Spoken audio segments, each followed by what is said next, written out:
progress.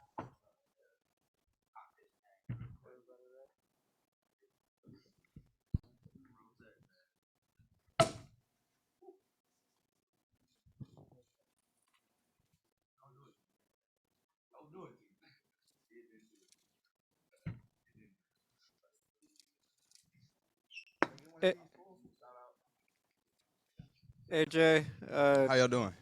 from the looks of it, it's safe to say that you do not agree with the judge's decision, popping the champagne. Can you just talk to me just where your head's at after that fight?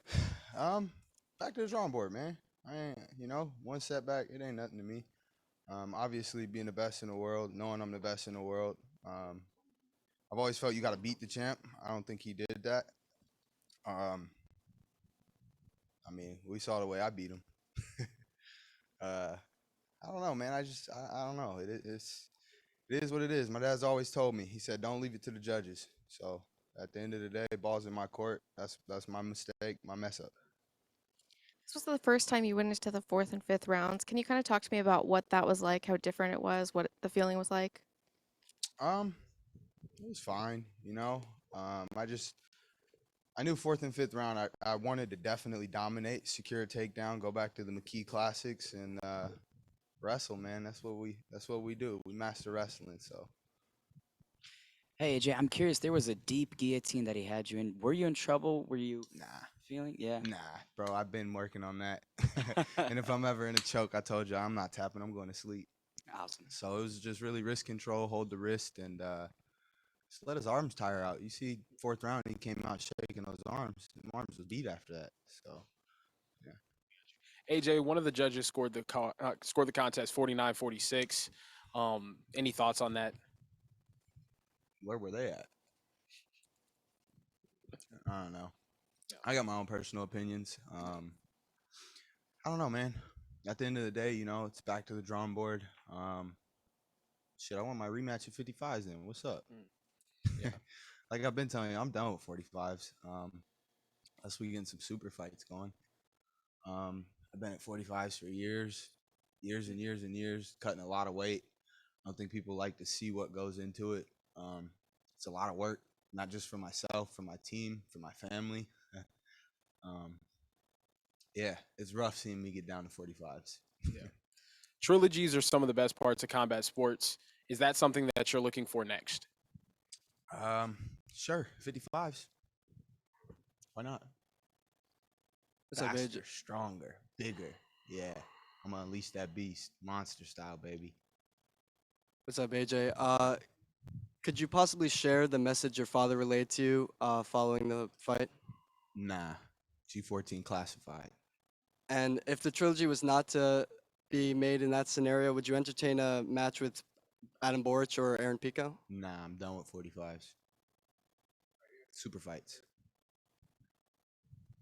AJ, can you tell us what information you were getting in the corner during the fight and how that influenced your approach, especially in the later rounds? Just stay long. At the end of the day, I knew he had to come to me. He didn't really want to close the distance. Every time he closed the distance, I knew the left hand was there. So it was just popping that head back, snapping back a few times. But you were told you were ahead?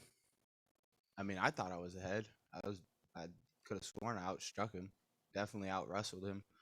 I know for sure fourth and fifth round was mine in the bag. First round, I would have gave myself as well. I came out strong the first round, That's 3. And you talked a lot of coming into this fight about your position in Bellator, your contract, champions clause, no champions clause now. Where are you in terms of your future with Bellator? If championship, I don't know. At this point, I'd have to sit down, go over some things and see where I'm at and what's next. I'm not quite sure, honestly.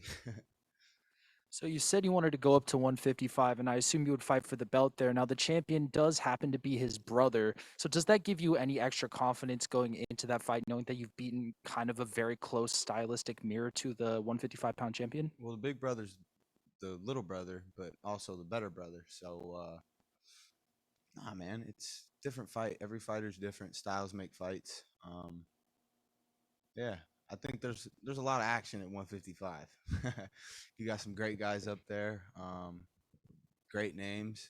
a lot of names I'd love to have under my radar. You got, let's see, Benson. That's always been a big name. You got Khabib's cousin. You got 55s is a nice division. AJ over here. In the opening 2 rounds, you looked a little bit unamused, dropping your hands. Considering the first fight, did you expect you guys would engage more? I was in the expecting beginning? him to come at me, definitely. I was dropping my hands to try to bait him, get him to come forward, close that distance. Like I said, I knew he was going to be more cautious, but I don't know, dude. First loss of your career. Can we just get a message to the mercenary tribe? It's a mercenary tribe, man. We wounded, but we ain't taken out. We still in this war. Best to believe it. Appreciate the support. AJ, I know you've made it pretty clear 55 is kind of your plan here. A lot of times when we see fighters lose, though, it kind of eats at them that they have a loss on their record to a certain individual. Would you be okay with moving on from Pitbull, like, forever? Like, if he didn't want to move up? I mean, dude, y'all saw the first fight. I starched him 3 times, literally in 2 minutes. The second fight, I mean, I don't care. But yeah, 55s, why not? I'll fight him again. I don't turn down fights. I love fighting. Okay, AJ over here. In the first round, you said you wanted him to close the distance. He threw nothing but mostly kicks. What was your defense and your adjustment to his approach? Check the kicks, I checked a few of them, and then he started to stop throwing them. I knew he wanted to attack my legs to try to slow me down. Being able to move, create the angles, but nah, we good with that. Thank you. Anytime. Appreciate Thank you you so guys. much.